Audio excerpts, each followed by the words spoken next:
Lire. Les yeux d'émeraude de la petite fille brillaient au clair de lune, tout comme ses dents découvertes en un sourire rayonnant. Autour d'eux, les chevaux se serraient les uns contre les autres dans leurs enclos. L'odeur de crottin était écœurante, mais Lyre n'en avait cure. Laëde griffonna fébrilement les derniers mots de l'enfant au dos du vieux parchemin défraîchi qu'il avait miraculeusement retrouvé dans le chaos ambiant de sa sacoche.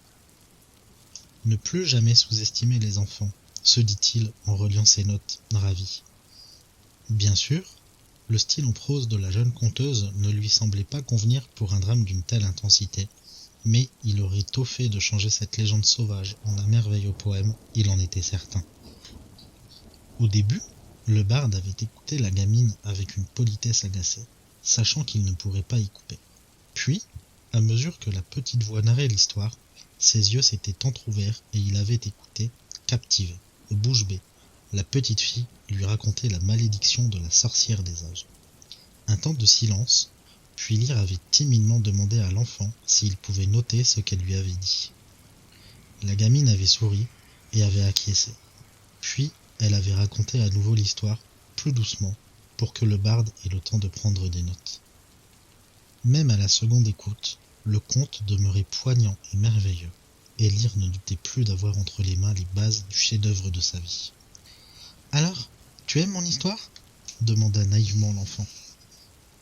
C'est, bégaya Lyre, incapable de trouver un qualificatif suffisamment éloquent. Puis, il se reprit et retrouva son personnage de jeune aventurier cynique et blasé. « C'est plutôt intéressant pour un conte de barbare, » fit-il, volontairement blessant. L'enfant fronça les sourcils, tandis que Lyre souriait avec insolence. Il adorait titiller les gens sur leurs origines et leurs racines. Il considérait qu'il n'existait qu'à partir de lui-même et qu'il était la preuve vivante qu'on pouvait très bien vivre sans appartenir à un peuple, une religion ou un courant d'idées pour se sentir exister. Nul doute que la gamine allait le traiter de crétin du Sud, d'arrogant parfumé ou de sale poseur, comme d'habitude. Il se délectait de ces échanges verbaux, il n'avait jamais su pourquoi. Les insultes, lorsqu'elles étaient recherchées et qu'elles tombaient juste, le passionnaient, même lorsqu'il en était la cible.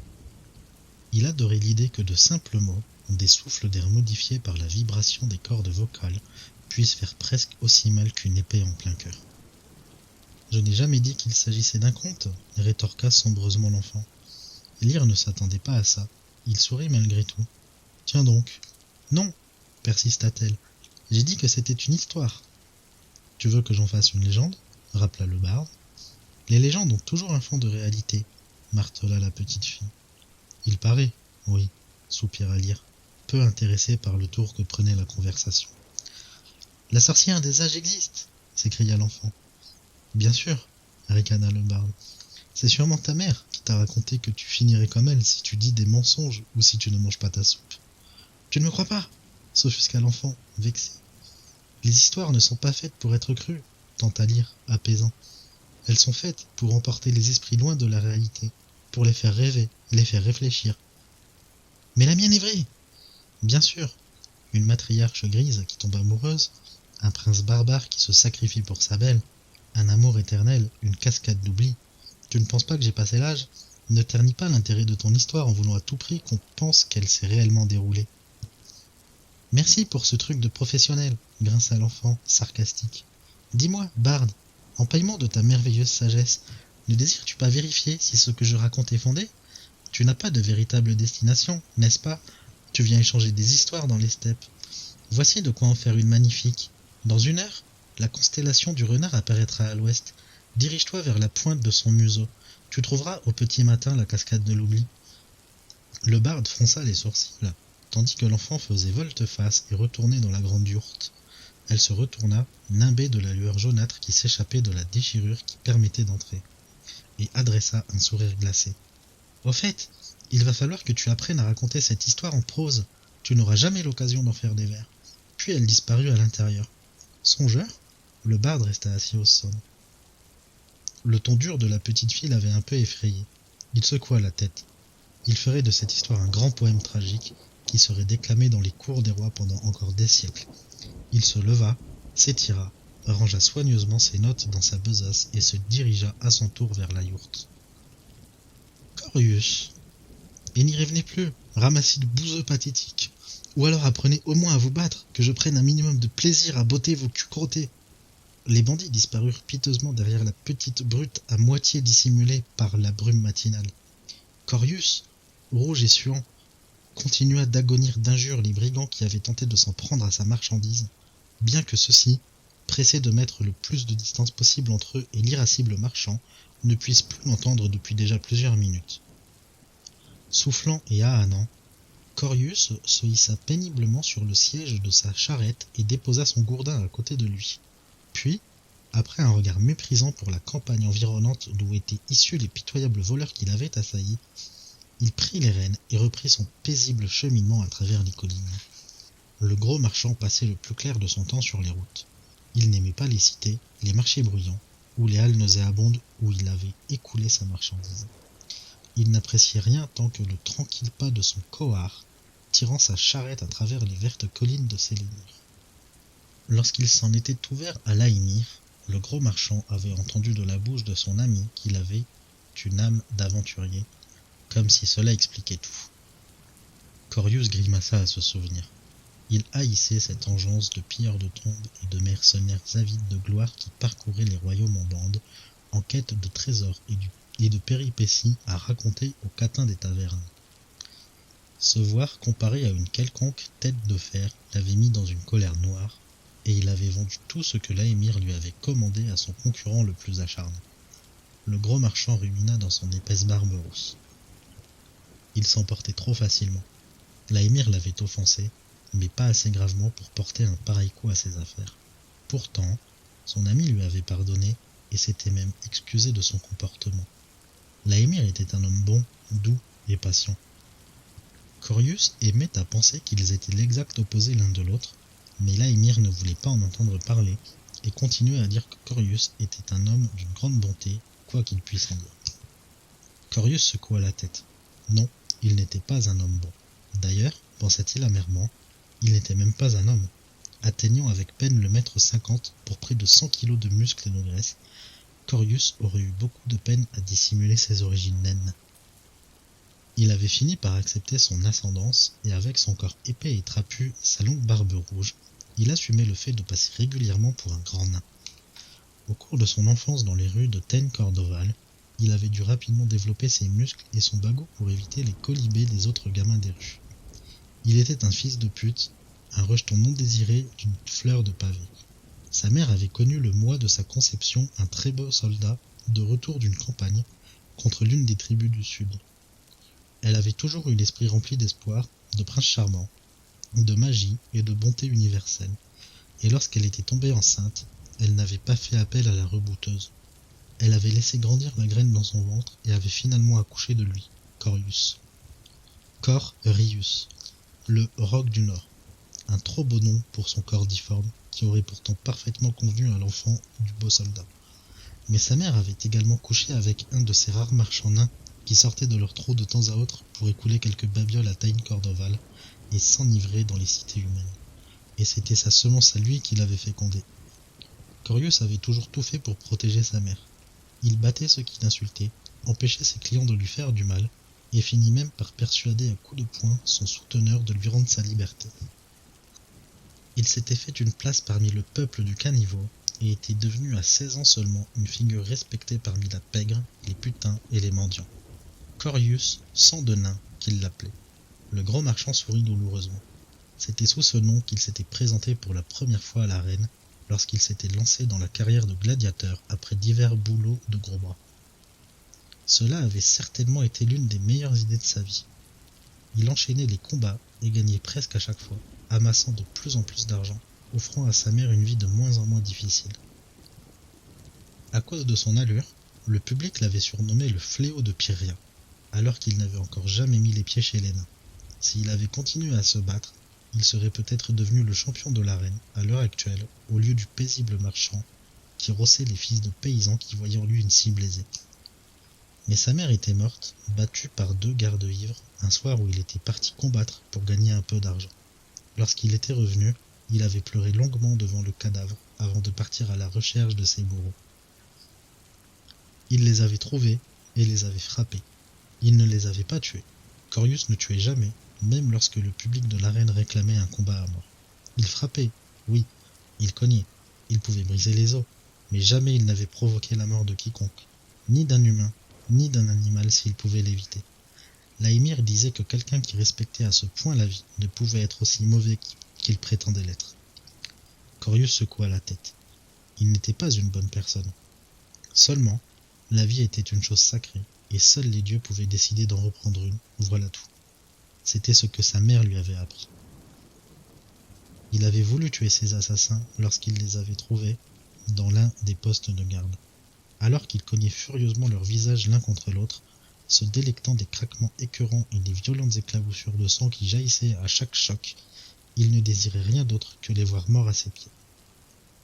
Mais il s'était rendu compte qu'en se vengeant de cette manière, il décevrait sa mère au lieu de lui rendre son honneur. Il avait laissé les 2 meurtriers inconscients au sol dans le poste de garde, les avait assis pour les empêcher de s'étouffer avec leur sang, et avait patiemment attendu la relève. Il s'était laissé arrêter sans résister. Après une parodie de procès, il avait été condamné à l'esclavage pendant 10 ans pour payer sa dette envers la société.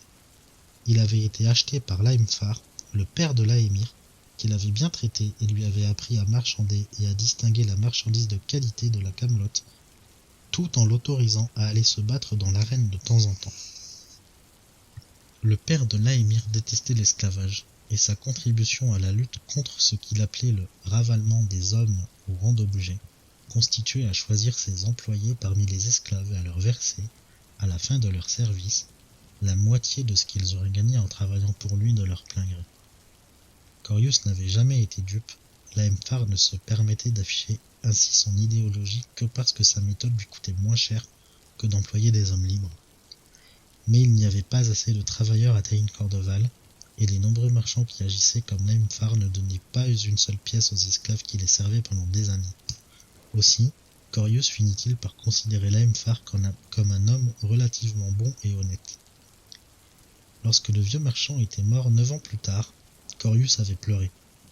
Cela avait été la seconde et la dernière fois de toute sa vie. Laémir, son fils, était alors plus jeune que Corius et avait repris l'affaire. Corius lui avait expliqué quelques astuces que Laemfar lui avait enseignées, et 1 an plus tard, à la fin de sa peine, il avait quitté Laémir pour monter sa propre affaire avec l'argent qu'il avait gagné. Laémir avait aussitôt proposé une collaboration. Après plusieurs années à gérer les stocks, les entrepôts et les échanges, Corius s'était finalement rendu compte qu'il n'avait aucune envie de faire fortune, et encore moins de continuer à s'user la voix en hurlant sur des commis qui ne faisaient jamais ce qu'il voulait. Il avait revendu son affaire à Laémir, acheté un coir et une charrette, et avait commencé à jouer au marchand ambulant. Cela lui avait plu, et il avait continué. Depuis 50 ans maintenant, il arpentait les routes entre les Teints du nord de Sélénir et quelques colonies de nains à Pyria, où il avait finalement été accepté. Il ne revenait à Tain Cordoval qu'1 ou 2 fois par mois, pour écouler certaines marchandises et combattre dans l'arène contre ceux qui se souvenaient encore de sa gloire passée. Sa vie d'errance lui plaisait, et sa fortune grossissait malgré lui, car ses marchandises étaient toujours de qualité et sa gouaille ne lui avait jamais fait défaut. La première des 4 tours de guet sur la route de Tain Cordoval apparut au détour du chemin. Corius cligna des yeux, puis sourit. Plongé dans ses pensées, il n'avait pas vu le temps passer. La brume s'était levée depuis un petit moment déjà, et la masse sombre de la cité brune apparut en bas de la colline. Heureusement que son couard connaissait bien la route. Il salua le maigre capitaine Aduin en inspection surprise à la seconde tour, qui lui répondit avec un sourire. Il aimait bien le capitaine Aduin. C'était son père qui l'avait arrêté, plus de 60 ans plus tôt, et malgré le pitoyable état des 2 soldats que Corius avait amochés, il avait aussitôt pris parti pour lui alors qu'il n'était pas encore gradé. Il s'était même exprimé au cours de son procès, sans rien retirer aux accusations de violence aggravée qui pesaient sur lui, mais insistant lourdement sur le comportement odieux et dégradant des 2 soldats qu'il avait connus. Un homme juste, le vieux capitaine. Son fils lui ressemblait beaucoup, même s'il parlait moins. Son calme imperturbable et son sens inné de la justice avaient séduit les édiles de Tain Cordoval, qu'il avait nommé capitaine à même pas 25 ans. Cela faisait déjà presque 15 ans. Corius secoua la tête. Les années passaient donc si vite. Le gros marchand lissa sa barbe rousse et y remarqua une autre mèche grisonnante. Il soupira. Le poids des années commençait finalement à le rattraper. La émir avait 72 ans et commençait sérieusement à ressembler à un vieillard. Corius avait presque 10 ans de plus que lui, mais son sang nain l'avait préservé des années et il semblait à peine avoir 40 ans. Mais ses espoirs de vivre aussi longtemps qu'un nain se réduisaient à mesure que le gris colorait ses poils. Il ne verrait certainement pas le prochain siècle, malgré sa longévité au moins 2 fois supérieure à celle d'un humain normal. Le gros marchand inspira à fond et se détendit. Il aimait sa vie, il souhaitait qu'elle dure éternellement. Naorl. Froid, faim, colère, peur. Les émotions se succédaient violemment dans l'esprit du changeur. Il devait rejoindre la meute. Il était loin de chez lui. Il devait retourner dans la grande forêt. Il devait fuir les humains. Il tenta de ramener sa patte vers lui, mais la douleur était telle qu'il ne put rien faire d'autre que gémir de douleur. Le sang coagulé séchait sur sa plaie, et si les humains ne le sentaient pas, les bêtes sauvages, elles, le feraient bientôt. Il retint un long hurlement de désespoir.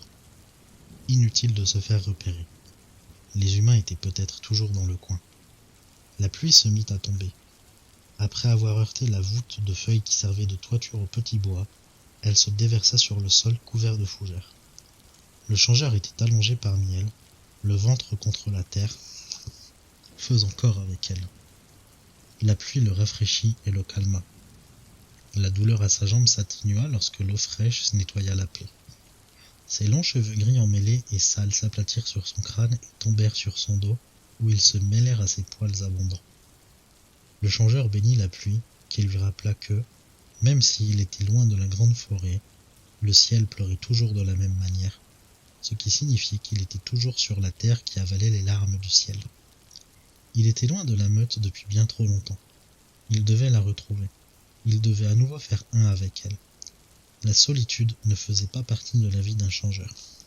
Il faisait partie d'un tout, d'une meute dont il dépendait et qui avait besoin de lui. L'individualité le terrorisait. « Cherchez encore, Ramassid incapable, il ne doit pas être bien loin !» Le changeur frissonna en entendant au loin la voix sèche et autoritaire de l'homme aux yeux d'acier. Celui-ci était un homme mauvais. C'était lui qui l'avait libéré. Il avait senti l'odeur de la trahison quand l'homme aux yeux d'acier avait brisé le cadenas de sa cage. Une odeur rance de sueur due à une exultation malsaine, à l'idée d'avoir accompli sans aucun accroc un plan sournois prévu de longue date. L'homme mauvais avait fait semblant d'être son ami. Il avait feint de l'avoir sorti de sa cage dans le seul but de lui rendre sa liberté. Le changeur y avait cru. Il avait même adressé un grognement de gratitude à l'homme aux yeux d'acier quand il s'était écarté pour le laisser s'enfuir dans la forêt. Lorsque le carreau d'arbalète avait transpercé sa cuisse, il s'était demandé comment les hommes du cirque avaient fait pour le retrouver si rapidement. Il s'était mordu les lèvres jusqu'à en saigner pour s'empêcher de gémir de douleur, tandis qu'il extrayait le projectile de ses chairs. Et puis, il avait vu l'homme aux yeux d'acier, l'arbalète en main, enragé d'avoir manqué son coup et de ne pas l'avoir tué sur place, balayant les fourrés de son regard gris dans l'espoir de l'apercevoir et de l'abattre pour de bon. Le changeur n'avait pas l'habitude de raisonner tout seul. Les choses lui paraissaient tellement plus claires lorsqu'il était au sein de la meute. Il lui avait fallu un certain temps pour comprendre le plan machiavélique de l'homme mauvais. Il l'avait aidé à s'enfuir, puis avait immédiatement prévenu les hommes du cirque et les avait guidés sur sa piste. Pourquoi l'avoir libéré dans ce cas ? La réponse avait fini par lui apparaître. Pour avoir une bonne raison de le tuer, sans que quiconque s'interroge sur ses motivations. Il aurait abattu la bête sauvage évadée en ne laissant aucune trace. Les gens qui venaient le voir dans sa cage avaient tous la même odeur, celle de l'excitation et surtout de la crainte, atténuée par la présence des barreaux d'acier. Une fois sorti de sa cage, il était devenu un monstre dangereux, une menace que les gens du cirque devaient abattre avant que la population n'apprenne qu'il s'était échappé.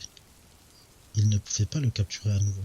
Il leur avait fallu des semaines de traque et de préparation pour l'éloigner de sa meute et l'enfermer dans une cage. Ils n'avaient pas le temps de recommencer. Ils devaient se débarrasser de lui avant que les autorités de la ville n'apprennent qu'un monstre sauvage hantait leur forêt.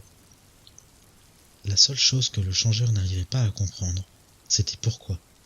Pourquoi l'homme aux yeux d'acier voulait-il à ce point le tuer?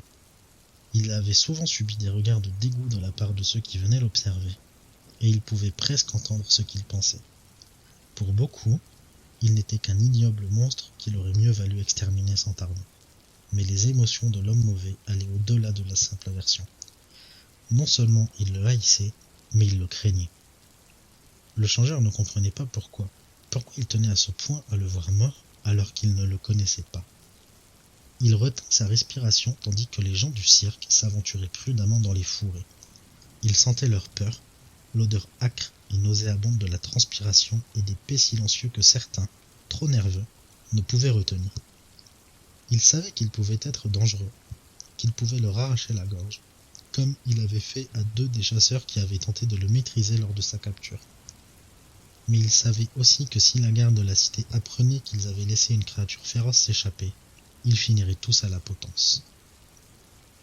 Le changeur constata avec une bouffée de joie que les voix s'éloignaient de l'endroit où il s'était tapi. Il attendait, immobile et silencieux, pendant 1 heure après que la dernière voix se fût éteinte. Puis, à la faveur de la nuit qui commençait à tomber, il se dirigea vers le sud, vers la grande forêt, où l'attendait sa meute. Les gens du cirque devaient être en train de préparer leur départ en catastrophe, et l'homme mauvais enrageait sûrement à l'idée d'avoir laissé passer l'occasion de l'ossir. Le changeur ressentit de la satisfaction à cette pensée.